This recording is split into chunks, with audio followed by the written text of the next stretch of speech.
Hello दोस्तों, क्या हाल है आपके। तो हमारा हम अगला टॉपिक शुरू करते हैं। हमारा नेक्स्ट टॉपिक है सैटर्न, जिसको हम शनि बोलते हैं। Saturn is the sixth planet and famous for its beautiful ring system, 7 rings.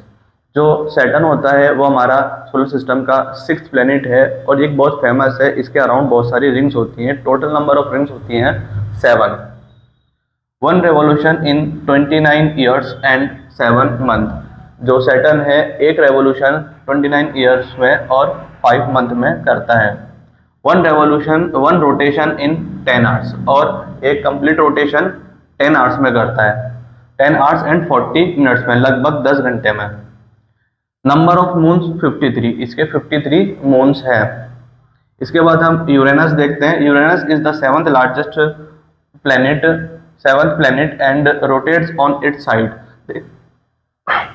देखें, जो यूरेनस है वो हमारा 7वां ग्रह है, और यूरेनस जो रोटेट करता है वो अपनी साइज पर, मतलब वो 90 डिग्री इस तरीके से रोटेट करता है।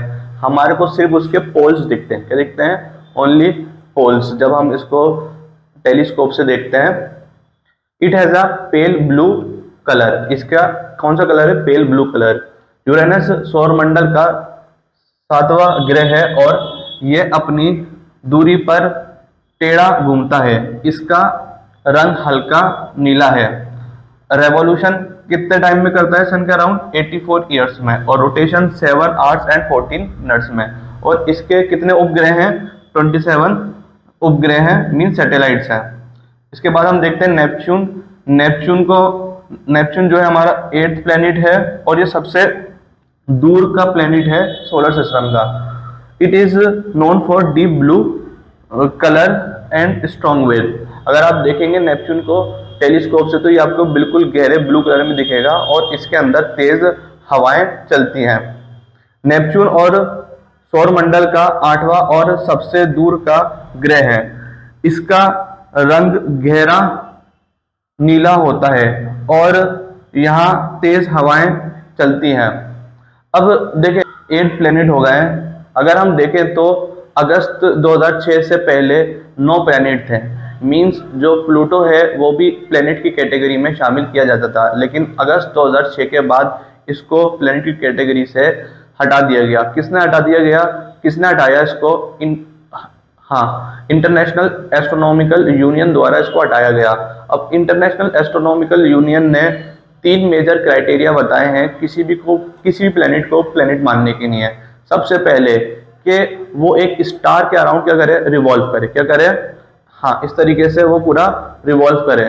दूसरा उसका क्राइटेरिया है कि जो भी प्लेनेट हो वो उसका बहुत ज्यादा मास होना चाहिए। इतना मास होना चाहिए कि वो एक राउंड शेप का हो। तीसरा कि जो जो प्लेनेट है वो अपनी ऑर्बिट में जब घूमे, मींस जब वो सन के अराउंड चक्कर लगाए, तो उसके आसपास और अदर सेलेस्टियल बॉडीज नहीं होना चाहिए।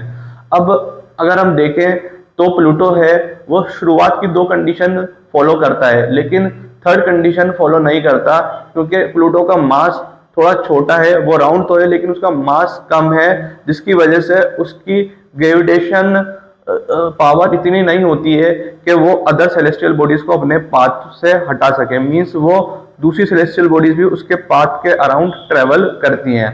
इस वजह से प्लूटो को ड्राफ्ट प्लेनेट कंसीडर किया है, जैसे अदर ड्राफ्ट प्लेनेट है सेरस वगैरह एक्सेट्रा। ओके।